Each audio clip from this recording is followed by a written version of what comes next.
Ek slaan my oë op na die berge. Waar sal my hulp vandaan kom? Ons hulp is van die Here, wat hemel en aarde gemaak het. Gemeente, genade, barmhartigheid en vrede van God ons Vader, van Jesus Christus ons Here, en die krag van die Heilige Gees. Amen.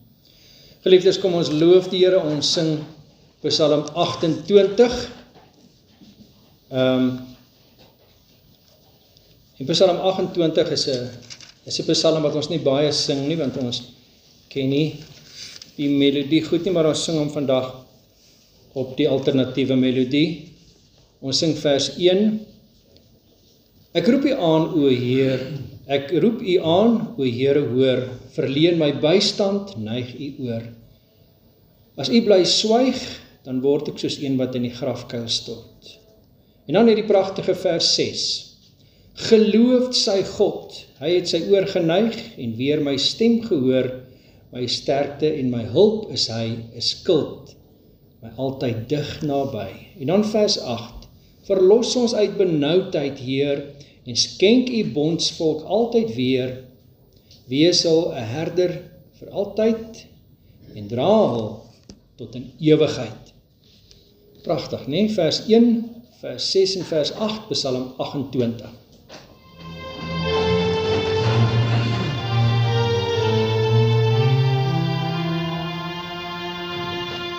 Ek roep U aan, o Here, hoor, verleen my bystand, neig U oor. As U bly swyg, dan sal ek word soos een wat in die grafkuil stort. Geloofd sy God, hy het sy oor geneig en weer my stem gehoor. My sterkte en my hulp is hy, skild my altyd lig naby. Verlos ons uit benoudheid, Heer, en seën U bondsvolk altyd weer. Wees al herder vir altyd, en dra hul tot in ewigheid. Geliefdes, vandag luister ons na 'n samevatting van die wet, soos wat die Here Jesus die wet saamvat in Matteus 22, en daarna sing ons as skuldbelydenis liedgesang 6 vers 2. En vandag sing ons na die geloofsbelydenis gesang 7 as bevestiging van wat ons glo. Matteus 22 vers 35, en een van hulle, 'n wetgeleerde, het 'n vraag gestel om hom te versoek en gesê: Meester, wat is die groot gebod in die wet? En Jesus antwoord hom: Jy moet die Here jou God lief hê met jou hele hart en met jou hele siel en met jou hele verstand. Dit is die eerste en groot gebod.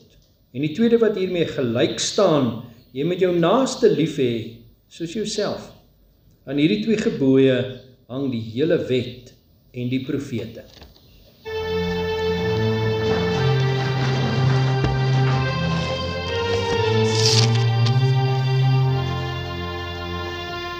God is hier teenwoordig, Here, gee ons vrede, wees genadevol vergewe.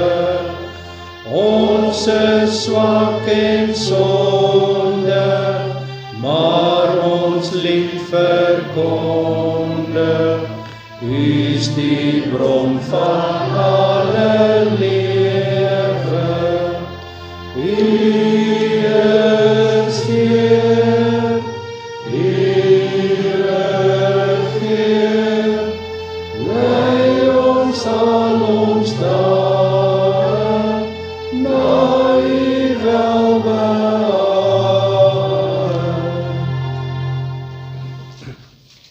Kom nou en laat ons die saak uitmaak, sê die Here. Al was julle sonde soos skarlaken, dit sal wit word soos sneeu. Al was dit rooi soos purper, dit sal word soos wol. As julle gewillig is en luister, sal julle die goeie van die land eet. Maar as julle weier en wederstrewig is, sal julle deur die swaard geëet word, want die mond van die Here het dit gespreek. Geliefdes, ons kry beide die genadeverkondiging en die vermaning in hierdie verse, waar die Here sê dat as ons na die Here kom met ons sonde, in plaas daarvan dat die regter ons oordeel in die verdoemenis soos wat ons verdien, was hy ons vuil sondige harte, so skoon dat die Vader na ons kyk en die Here Jesus se soenverdienste in ons lewens raak sien. Aan die ander kant praat hy met sy volk en sê hy, as hulle weier en wederstrewig is daar gevolge. En ek kan ook dit weet, vandag opnuut gaan ons lees in die woord van die Here, daar is gevolge as jy buite die wil van die Here probeer leef. Mag die Here ons die genade skenk, dat ons liefde vir die Here sal uitleef in die week wat voor ons lê, in ons huise, by die werk, by die skool, tussen ons vriende, familie, wie ook al oor ons pad kom. Geliefdes, kom ons doen belydenis van dit wat ons glo, elkeen spreek in sy en haar hart, soos volg. Ek glo in God die Vader, die Almagtige, die Skepper van hemel en aarde, en in Jesus Christus, sy eniggebore Seun, ons Here, wat ontvang is van die Heilige Gees, gebore uit die maagd Maria, wat gelei het, onder Pontius Pilatus gekruisig is, gesterf het en begrawe is, en ter helle neergedaal het, wat op die 3de dag weer opgestaan het uit die dode, opgevaar het na die hemel, en sit aan die regterhand van God, die Almagtige Vader, van waar hy sal kom te oordeel die wat nog lewe en die wat reeds gesterf het. Ek glo in die Heilige Gees. Ek glo aan 'n heilige, algemene Christelike kerk, die gemeenskap van die heiliges, die vergifnis van sondes, die wederopstanding van die vlees en 'n ewige lewe.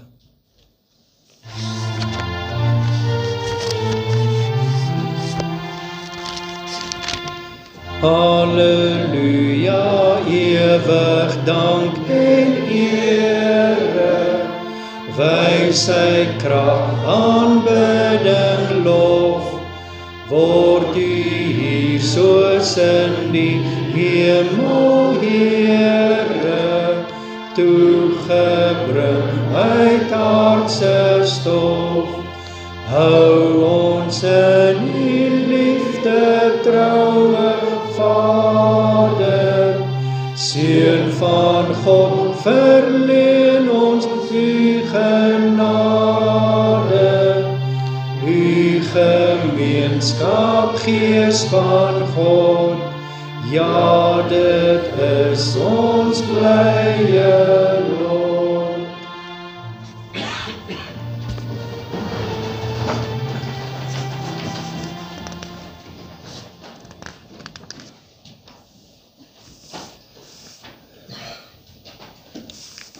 Geliefdes, ons het gehoor in Jesaja van bergpieke, soos Jesaja 2 vers 1 tot 5, maar ons is nou in die vlaktes, ons is nou in die moras, ons is nou in die dieptes van die Here se oordeel in hierdie gedeelte. Maar onthou, Jesaja se naam beteken die Here red. So elke boodskap wat die Here deur Jesaja gee, is daar hoop, is daar 'n stukkie om te onthou dat die Here uiteindelik hom oor sy kinders ontferm. Nou vandag praat ons oor leierskap en die tema van ons prediking is dit: as leiers mislei, soos ons teksvers vers 12 sê van Jesaja 3. En nou gaan ons na hierdie gedeelte kyk veral vers 1 tot 3. Wie is die steunpilare van die volk? Kyk bietjie mooi deur die lysie wat die Here daar gee. Dan nou vers 4 tot vers 7 is die opskrifie in my gedagtes anatomie vir anargie. Wat is die gevolge as die Here die leiers van 'n samelewing wegvat? Hoe lyk dit? Dis nie 'n mooi prentjie nie. Dan kom ons nou by vers 8. Lees ons hoe die Here daar vir sy volk beskryf die redes, waarom oordeel God? Waarom kan ons sê dis 'n regverdige oordeel as die Here uiteindelik die volk in ballingskap wegvat? Jy moet nou mooi onthou, hierdie is geskryf 739 voor Christus. Jerusalem val 586. 153 jaar voordat dit gebeur, beskryf die Here in detail, dis wat gaan gebeur en dit het. Dit sê net vir ons, God is getrou. Hy hou sy woord. Dit gee vir ons hoop. En dan uiteindelik kom ons vers 10 tot vers 11, hoe die Here regverdig is. En laastens sluit ons dan af met vers 12, waar die Here praat oor leierskap en hoe lyk 'n leier wat nie mislei nie, wat ons kan navolg en die oproep dat ons die Here se leier sal wees. Nadat ons saam gelees het, gaan ons saam bid. Kom ons verlustig ons in die woord van die Here. Ons lees Jesaja 3 van vers 1. Want kyk, die Here van die leerskare sal uit Jerusalem en uit Juda wegneem die stut en die steun, elke stut van brood en elke stut van water, die held en die krygsman, die regter en die profeet en die waarsêer en die oudste, die owerste oor 50 en die aansienlike en die raadsman en die knap ambagsman en die ervare besweerder. En ek sal seuns hulle vorste maak en moedswilliges sal oor hulle heers. En die mense sal mekaar verdruk, man teen man, die een teen die ander. Die seun sal die grysaard, die veragtelike sal die agbare stormloop. As 'n man sy broer aangryp in die huis van sy vader en sê, jy het 'n kleed, jy moet owerste oor ons wees, en laat hier die ingestorte puinhoop onder jou toesig wees. Dan sal hy in die dag uitroep en sê, ek kan geen geneesheer wees nie, en in my huis is geen brood en geen kleed nie, maak my nie 'n owerste van die volk nie. Want Jerusalem het gestruikel, en Juda het geval, want hulle tong en hulle dade is teen die Here om sy oë vol heerlikheid te trotseer. Die uitdrukking van hulle gesig getuig teen hulle, en hul sonde maak hulle bekend soos Sodom, sonder om iets weg te steek. Wee oor hulle siel, want hulle doen hulself kwaad aan. Sê van die regverdige dat dit met hom goed sal gaan, want die vrug van hul handelinge sal hulle eet. Wee die goddelose, met hom gaan dit sleg, want wat sy hande gewerk het, sal hom aangedoen word. Die drywers van my volk is kinders, en vroue heers oor hulle. O my volk, jou leiers is verleiers, en die weg wat jou pad moet wees, het hulle tot 'n dwaalweg gemaak. Net tot sover ons skriflesing, mag die Here verheerlik word deur die verkondiging van sy woord. Kom ons bid saam.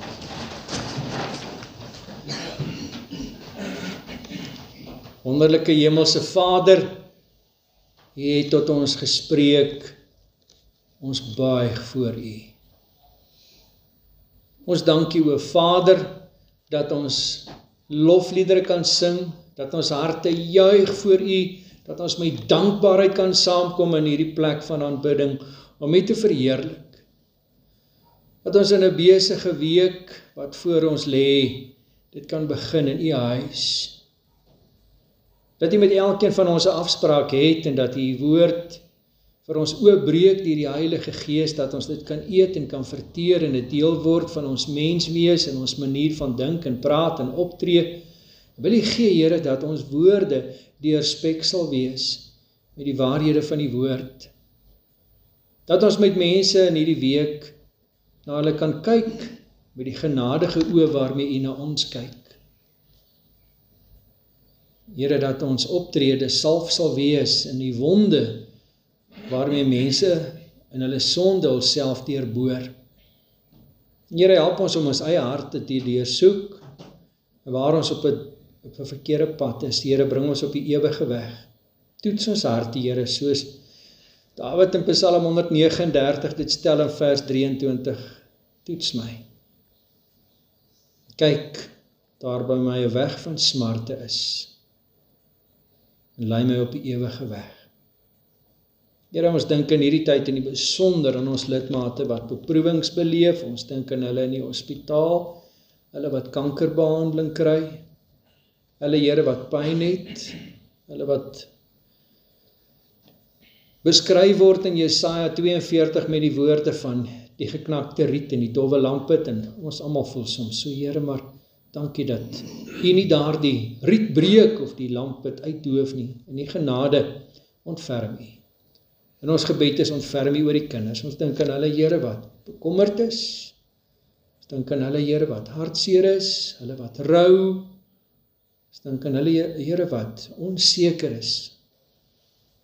Stuur U lig en die waarheid om hulle te leer, en hulle te lei, en hulle te bring na die heilige berg en na die woning. Dat U, o Here, die God van hulle jubelende blydskap kan wees. Here Jesus, ons bid vir ons kinders. Ons vra dat U hulle wat toetse en eksamens skryf sal onderneem en seën, maak hulle getrou, Here, dat hulle kan weergee dit wat hulle gememoriseer het. Staan hulle by, o Here. Here Jesus, ons dink in die besonder aan ons matrikulante, wil U ook hierdie laaste skof vir hulle in die hand hou. Ons dink aan ons studente wat eksamens skryf, ons akademie, ons professore, ons teologiese studente, Here, wil U ook daar hulle toerus vir hulle roeping om U te dien in die koninkryk. Here Jesus, ons vra dat U nou ook hierdie woorde in ons harte skryf en ons daarmee toerus, dat ons hierdie wêreld met alles daarin kan hanteer soos U kinders. Ons vra dit in diep afhanklikheid in Jesus naam. Amen.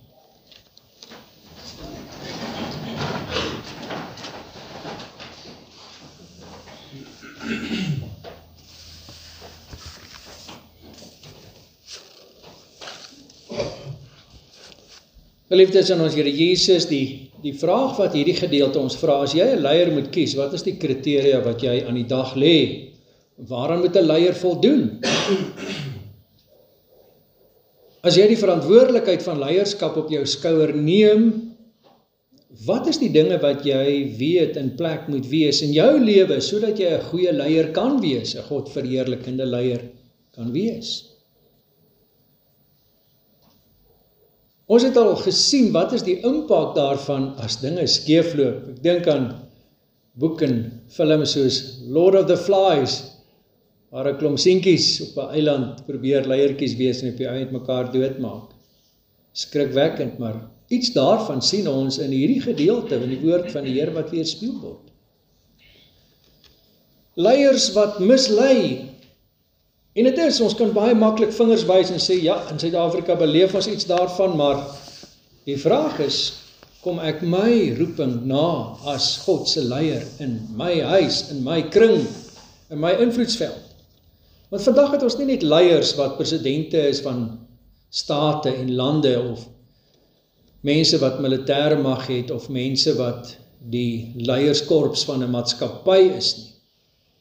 Vandag het ons mense, ons noem hulle Engelse woord influencers, wat op sosiale media hierdie filmpies wys en mense volg in hulle duisende mense. En dit is die invloedsfeer van ons samelewing vandag.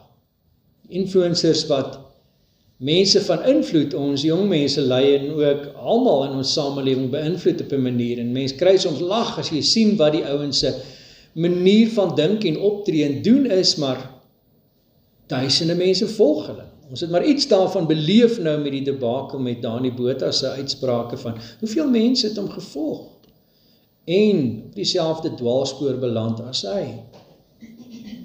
So dit is onsaglik belangrik dat ons iets weet van wat sê die Here oor leierskap en wat sê hy vir my daaroor. Want as na hierdie gedeelte gaan kyk, dan sê die Here daar kom 'n tyd en dit het gebeur in Jerusalem wat hy die leierskorps wegneem. En hy sê dit is onsaglik belangrik om hier perspektief te behou.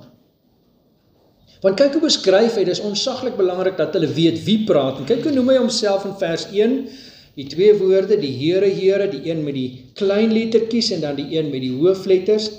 Dit is Elohim Yahweh, die skepper God en die verbondsgod, en dan noem hy homself die Here van die leerskare. Engels vertaal dit the Lord of Armies. Hy is die een wat die hemelse weermag se generaal is. En as hy hierdie woorde sê, dan moet hierdie klomp Israeliete in Jerusalem weet. Sien dinge in perspektief. Julle bewe soos riete vir hierdie klomp Assiriërs wat op pad is uit Nineve om die land in te neem, en julle dink aan die duisende soldate en swaarde van hierdie mense. Maar vergelyk dit met die oppergeneraal, die Here van die leerskare. Ek het dan probeer dink wat is 'n goeie analogie, en ek dink dit is maar, as jy sien, hier kom 'n klomp tanks, en die ouetjies aan hierdie kant is die plaaslike paintballklub, waar ouetjies met verfgeweertjies skiet. Dit is hoe die Assiriërs vergelyk met die Here van die leerskare. Dawid het iets daarvan besef toe hy vir Goliat gaan aanvat, het hierdie manne se broeke of rokkies bewe as hulle kyk na Goliat, maar Dawid sien die perspektief, die Here van die leerskare is hier besig, die oorlog is klaar gewen, ons moet net in gehoorsaamheid aan die Here optree. Jy hoor, die Here van die leerskare is nie maar net 'n naam nie. Dis 'n geloofsbelydenis.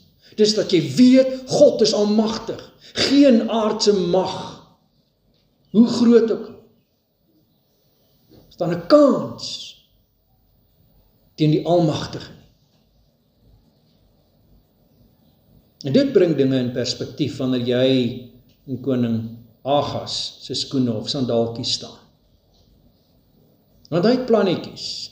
Die Here van die leerskare beloof hulp, maar hy hardloop agter die Egiptenare aan, of hy wil alliansies maak met die Assiriërs, en hy is bang vir sy broers in die noordelike ryk en die mense van Damaskus, die Siriërs, maar die Here praat hier. Nou het ons gehoor, 153 jaar later het die Here dit fisies gedoen, hy het hierdie manne uit die samelewing weggevat, en nou noem hy die lysie van hulle leierskorps in Jerusalem. Kyk wat staan daar. Hy begin reeds in vers 1, dan praat hy oor die stutte, die manne wat sorg dat daar brood en water is, die manne wat sorg dat die ratte van hierdie dorp loop, die manne wat sorg dat ons kos op die tafel het. En hy begin in vers 3, dan sê hy die held en die krygsman, die manne wat militêre invloed het. En ons ken dit in ons geskiedenis, was die manne op die slagveld tydens die Vryheidsoorlog was nie opgeleide militêre manne nie, dit was boere wat geveg het vir hulle vrouens en kinders en plase en land en volk. Dit was ons krygsmanne en ons helde. En dan praat hy in vers 2 van die regters en die profete. Nou dit het so gewerk by elke poort in Jerusalem, daar was sekere plekke spesifiek waar hierdie manne gesit het. En dan kom jy nou daar met jou hofsaak en jy sê maar, hierdie man het my hoender gesteel, en hulle is die regters wat die uitspraak maak om te sê, hierdie is jou hoender of hierdie is jou. Hulle was die regters gewees. Die manne wat die hofsaake hanteer het, hulle het nie ander howe gehad nie, dit was die howe. En dan kyk wat is deel van hierdie lysie in vers 2. Hy praat van die waarsêer en die oudste. Nou kan jy dink, hierdie is die volk van die Here in die stad van die Here en die toordokter is deel van die span. Nou ons hoor baie keer van hierdie waarsêers, ons gaan ook in hoofstuk 8, vers 18 en 19 en 20, hoor van die wat die voorvadergeeste of die afgestorwenes raadpleeg, die dooies raadpleeg en daar raad soek, die ouens wat besig is met golery en toorkunste en al die tipe dinge. Maar dis deel van hulle samelewing, dis die leiers wat die Here gaan wegvat uit Jerusalem met die ballingskap. En ons lag daaroor, en ons dink, jy klomp Israeliete daarom. Maar ek sê dit weer. Na my studies in sielkunde aan die NISA is ek vas oortuig, dis nie 100 jaar voordat jy in Suid-Afrika uiteindelik 'n wetgewing gaan kry, dat as jy wil registreer as 'n sielkundige in Suid-Afrika, dan moet jy ook jou kursus as Sangoma doen. Want die sielkundiges in Suid-Afrika wat nou daaroor skryf oor die voorvadergeeste, die wêreld o en a oor hierdie deurbraak in sielkunde, dat die Afrika mense siel ook aangespreek word, dis nie net 'n sielkunde vir die westerling nie.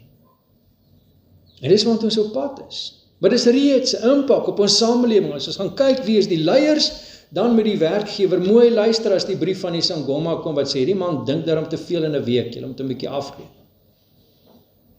En dis ons samelewing. En ons eie mense wat baie keer glo in hierdie dinge van die raadpleeg van dooies, die seanse en al daai tipe goed wat mense voor bang raak. Maar wanneer die Here met sy volk praat, dan is dit deel van die lysie. Hy sê in vers 3, die owerste oor 50, die aansienlike, die ryk mense. Hy praat dan spesifiek van die raadsman, die knap ambagsman. Hulle is almal weggevoer. Hulle was die eerste ouens wat die Assiriërs en later die Babiloniërs weggevoer het. Hulle soek die vaardige mense. Hulle het die samelewing in Jerusalem beroof van hierdie vaardige mense, die ouens wat die vakmanne was. Hy praat hier van die ervare, na die ambagsman weer, die ervare besweerder, selfde ding, toordokter. In die Bybelse tyd in Jerusalem was daar hierdie mense gewees as deel van volk van die Here wat nie deel van volk van die Here was nie. Hulle was mense wat besig was met dit wat die Egiptenaars gedoen het, dit wat die heidense volke gedoen het, en die Here het hulle spesifiek daaroor aangevat en gesê, dis 'n gruwel in die oë van die Here. Mense wat hierdie dinge doen, moenie deel wees van God se volk nie. Hulle moet gestenig word, maar hier sit hulle in Jerusalem en hulle is die leiers. Wat die Here in hierdie gedeelte vir ons vra is, hoe kies jy 'n leier? Want wat doen ons? Ons kies die gewilde ouens. Soos met leiers kies in die skool, die gewilde ouens. Nie noodwendig die bekwame ouens nie, maar dis die gewilde mense. In Suid-Afrika dieselfde tipe ding, is nie net in ons politieke wêreld nie, maar dieselfde sien jy in besighede. In Suid-Afrika het ons 'n stelsel waar op rasgrond mense bevorder word en aangestel word. Nie die bekwame ou nie, maar volgens ras word mense in posisies aangestel. En dit steek ons dwars in die krop, maar wat die Here hier beskryf is, dis deel simptome van 'n samelewing wat sy rug op God draai, lyk dinge so. En dan beteken dit dat ons op die knieë sal bly vir die owerste, die Here van die Here, die koning van alle konings, dat hy vir ons sal help nie net om perspektief te behou nie, maar om die leier te wees waar hy ons gebruik in sy samelewing. Sien die lysies en kategorieë van militêre leiers, burgerlike leiers en geestelike leiers, die Here vat hulle almal weg. Die Here straf sy volk oor hulle die rug op hom draai deur hierdie mense hulle stitte en steenpilare weg te neem. En wat gebeur dan? Vers 4 tot vers 7 sê nou vir ons. Die anatomie van anargie, kindertjies wat oor hierdie volk regeer. Ouens wat onervare is en onbekwaam is wat nou die leiers is. Wat 'n mens sien in die Israeliete, dis geweldig gevaarlik om 'n slaaf 'n koning te maak. En telke male sien 'n mens dit in die manier hoe die mense optree teenoor mekaar. Hy sê, man staan op teen man. Mense hanteer mekaar liefdeloos. Wanneer onervare die mense die volk lei hulle op die verkeerde pad, dan word leiers misleiers. Vers 5 praat van die wetteloosheid. Hierdie leiers faal. Hulle neem reg in eie hande. Mense rebelleer teen mekaar. En dan beskryf hy, kyk hoe aangrypend tragies stel hy dit hier, waar hy sê, hy praat in vers 4 van die moedswilliges. Die een manier om hierdie Hebreëse woord te vertaal is kleutertjies, babas, wat die volk lei, sê hy. Die wat tantrum, vloermoer, daai tipe goed gooi. Hulle is die ouetjies wat heers, sê die Here, die ouetjies wat emosioneel onvolwasse is en emosioneel reageer en hulle emosies is hulle baas, dit word jou leiers. En dan uiteindelik in vers 5 sê hy, man teen man, die een teen die ander, dan sê hy, die seun sal die grysaard, die veragtelike sal die agbare stormloop, geen respek vir gesag. Ons beleef al iets daarvan in ons samelewing, geen respek vir ouderdom, vir wit hare, vir gesag, vir mense wat bo jou aangestel is nie. Ons kom in opstand teen gesag. Daar is 'n rede hoekom die Here praat oor gesag. Hy stel dit baie duidelik. Alle gesag kom van die Here, Romeine 13. Ons moet dit weet. Die implikasie daarvan, al het ek nie respek vir die persoon in die gesagsposisie nie, het ek respek vir die gesagsposisie. En die een na die ander gelowige moes dit hanteer. Van nou Josef voor Farao, Daniel voor die een na die ander koning wat hy gedien het, met respek hierdie koning hanteer. Selfs ou Belsasar, Daniel 5, met respek hanteer. Maar sonder om kompromie te maak en te skroom om die waarheid van die Here suiwer oor te dra aan hierdie goddelose en heidense owerheid. Dit is ontsaglik belangrik in ons tyd om dit te verstaan en te weet. Wat hy verder sê in hierdie gedeelte is, mense soek wanhoopig na sekuriteit. En nou beskryf hulle in vers 6 en 7 hierdie toneeltjie van 'n man wat nou in sy pa se huis kom en hy sien sy boetie en sy boetie daarom nog, hy het nog 'n manteltjie, hy het nog so half klere wat mooi lyk, hoe res van ons stap maar in vodde in hierdie ballingskaptyd en hy sê, jy het nog mooi klere, jy moet ons leier wees. En wat hy sê is, mense gryp na strooihalms, hulle is selfs 'n ou wat net netjies se klere het, hulle leier maak net omdat hy klere het. En dan sê hy, wie is jy nou leier van hierdie pynhoop? Dis hoe hulle nou hulle stad sien. Dis wat oorgebly het van Jerusalem. Dan die ou wat sê, nee, ek het nie nog ekstra kos om vir mense te gee of nog ekstra klere nie. Hierdie is my manteltjie en dis al wat ek het. Ek is nie geneesheer van hierdie volk nie. Ek sal niemand kan dokter op die regte pad nie. Ek sien nie kans om die verantwoordelikheid van leierskap te aanvaar nie. En dit sê iets. Dit sê iets van ons tyd, dit sê iets van onsself, dit sê iets van ons kerk, dit sê iets van ons samelewing. Dit sê iets van leierskap in die algemeen, dat jy moet weet. Daar is 'n godverheerlikende norm waar volgens ons mense beoordeel in leierskapposisie en waar volgens ons mense kies. En ons is so bevoorreg in die AP Kerk dat ons die stelsel het. Dit is nie net die kerkraad wat mense aanwys nie. Die hele gemeente is betrokke daarbey as ons amptenare moet kies, en die hele gemeente kies. En dit is ons norm, die woord van die Here wat vir ons voorskryf. Manne wat Godvreesend is. Dis hulle wat lei. Dis hulle wat voorvat. En die implikasie daarvan is dat dit so moet wees, dat ek die Here van harte sal wil dien, deur my leierskap verantwoordelikheid te neem. In hierdie prentjie sien ons 'n regeeringlose massa wat wanhoopig soek na 'n leier, en hulle kry nie iemand nie, hulle soek te vergeefs. En die rede daarvoor sê vers 9, dis omdat hulle openlik sondig is. Hy gebruik die voorbeeld van Sodom. In Sodom was daardie manne skaamteloos. Toe die engele kom na Lot se huis, toe sê hulle, maar bring daai mannetjies, ons wil met hulle gemeenskap hê. Homoseksuele gebruike wat in daardie tyd nou al gevestig was, openlik, sonder skaamte. En wat die Here sê, dis hoe 'n samelewing later lyk, as mense hulle rug op die Here draai, mense wat trots is op hulle sonde, en dit verkondig. Kyk waarmee het ek weggekom, kyk wat het ek reg gekry. En almal klop hom op die skouer, baie opgewonde oor hierdie prestasie van sonde. En 'n mens kan dink, dis dalk ver van ons, maar dis dalk nie so ver van ons. Mense wat baie trots is in hulle sonde teen die Here. Tragiese is dat die profeet hier vir ons dit baie duidelik maak, daar kom 'n tyd wanneer God oordeel. In vers 8 tot vers 11 sien ons God oordeel regverdig. Die rede is opstand teen God. Hy beskryf dit in vers 8.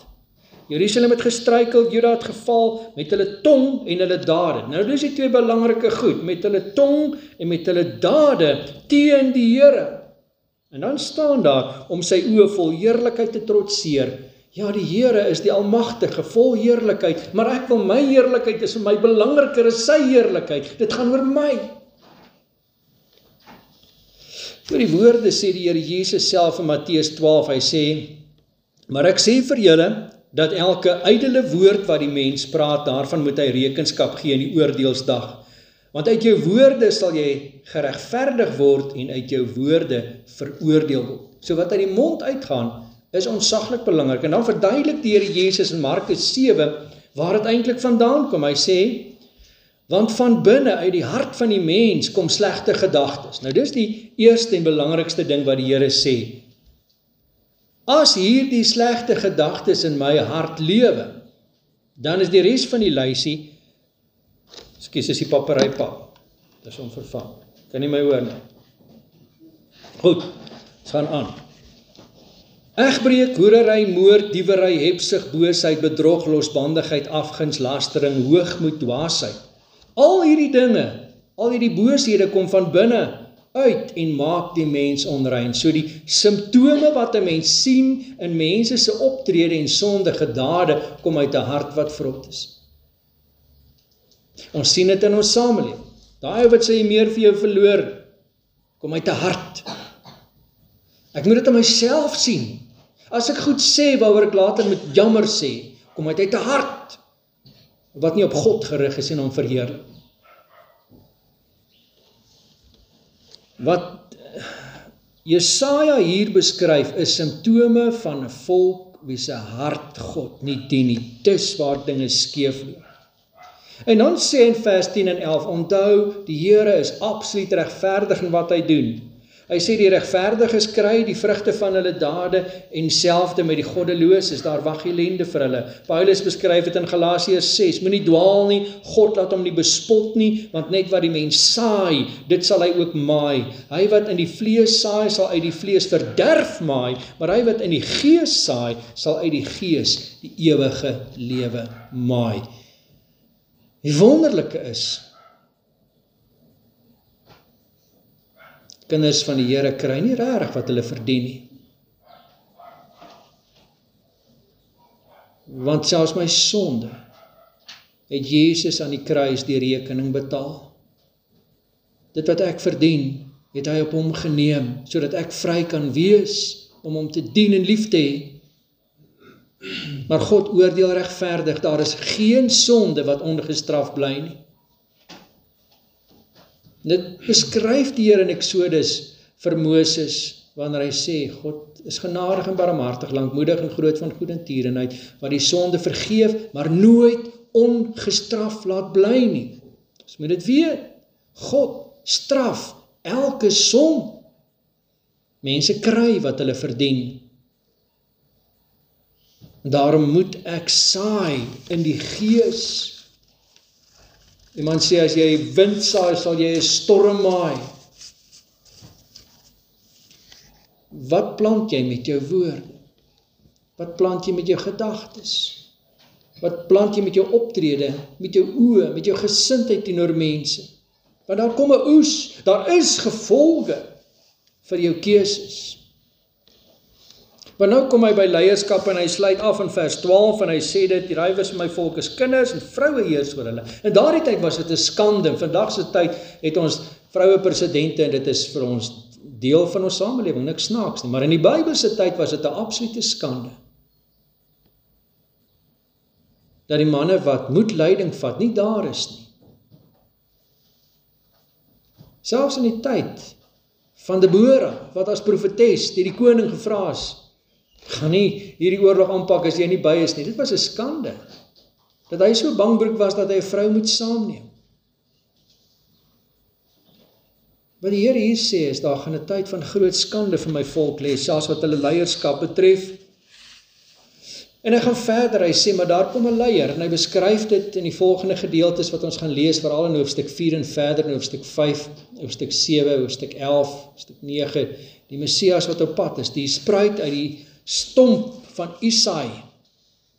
Die Messias is op pad, die perfekte leier. Hy beskryf homself in Jesaja 42, kyk, daar is my knegt wat ek ondersteun, my uitverkorene, in wie my siel 'n welbehae het. Waar hoor ons dit weer? Met Jesus se doop. Ek het my gees op hom gelê, hy sal die reg na die nasies uitbring. Ons sien dit met Jesus se doop. Hy sal nie skreeu of uitroep of sy stem op die straat laat hoor nie, die geknakte riet sal hy nie verbreek of die dowwe lampet nie uitblus nie. Met getrouheid sal hy die reg uitbring. Hy sal nie dof brand of geknak word, totdat hy die reg op aarde gegrond het. Dis ons leier, dis ons Messias, dis die Here Jesus. In hom sien 'n mens die leier, die koning van die konings, sien 'n mens wat leierskap is. 'n Ontsaglike liefde vir mense.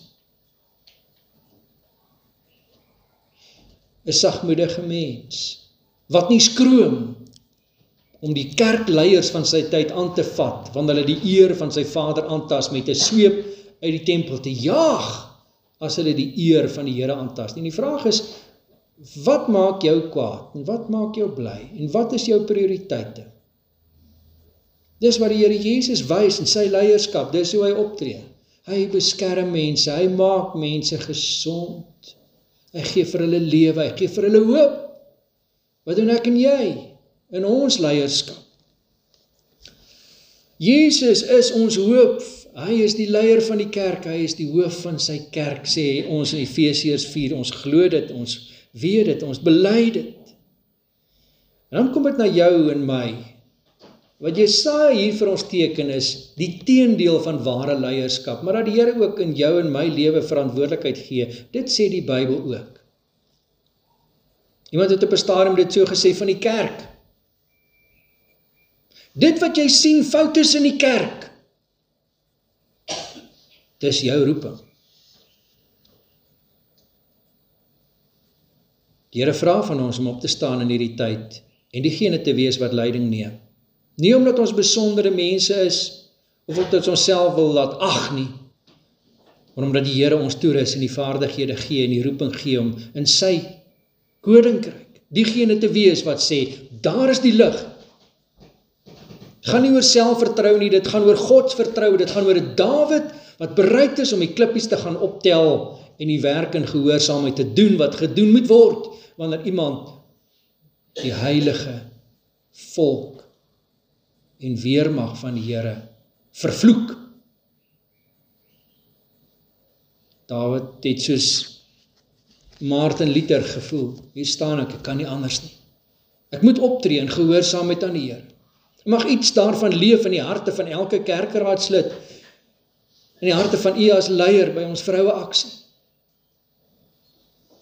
Die harte van jou as kind wat leiertjie is in jou klas.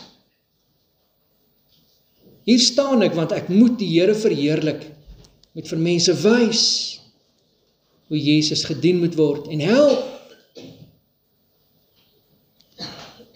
Wat die Here van ons vra is toewyding en opregtheid. Die teendeel van wat hier beskryf word, om reg te laat geskied aan die hulpeloses. Ons het gehoor, dit gaan nie oor selfvertroue nie, dit gaan oor godsvertroue, 'n onwrikbare vertroue op God se beloftes, om voor die Here stil te wees en hom te vertrou. Wat Jesaja hier vir ons waarsku is oppas vir mense wat mislei. Wie is jou leierfigure, jou idols, sê die kinders. Jou helde. Wie volg jy? Wie se videoetjies kyk jy? Wie is die een wat 'n verskil maak in die koninkryk van die Here? Hy het sy Immanuel, sy seun gestuur, ons leier wat die reg uitbring na die nasies.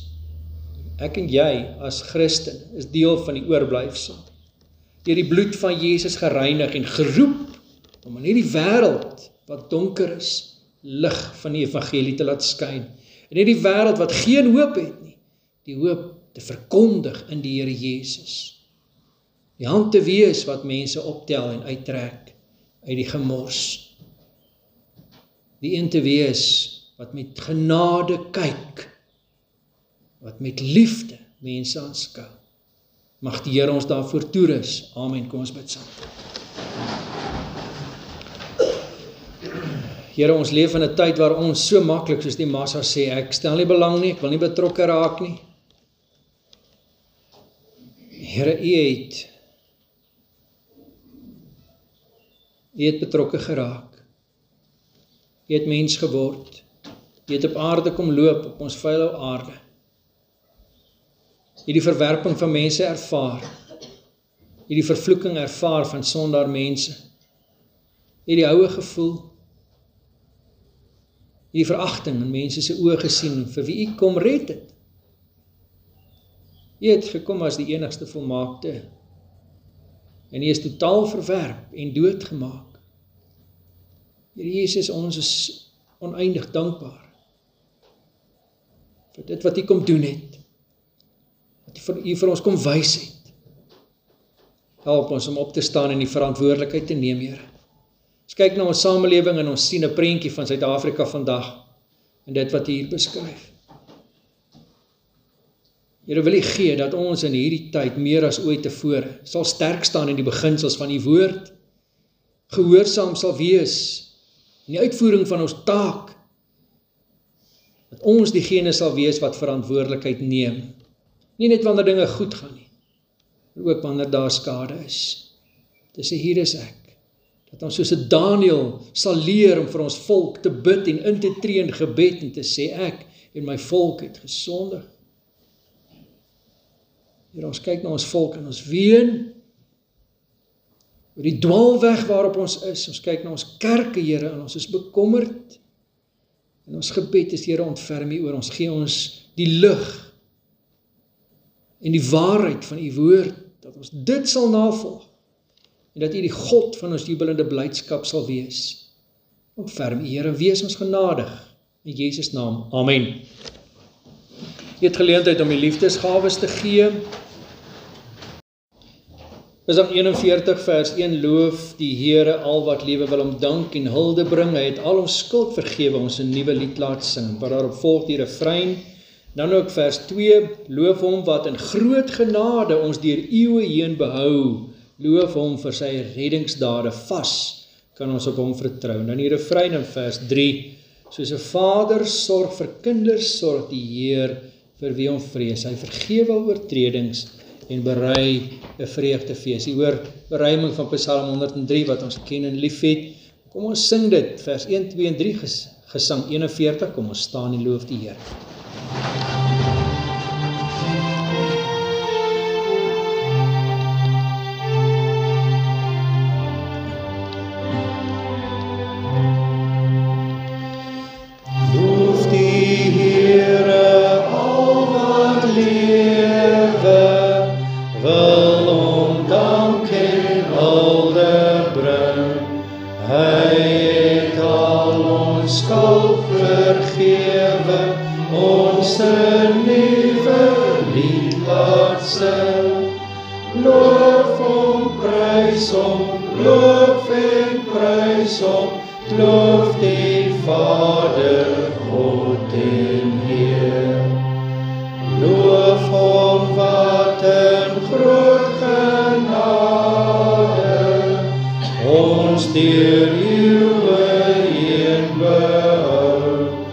Loof hom vir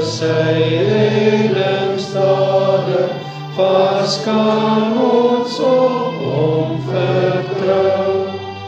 Loof hom, prys hom, loof en prys hom, hy is genadig en getrou. Soos 'n Vader sorg vir kinders, sorg die Heer vir wie hom vrees. Hy vergewe al oortredings en berei 'n vreugdefees.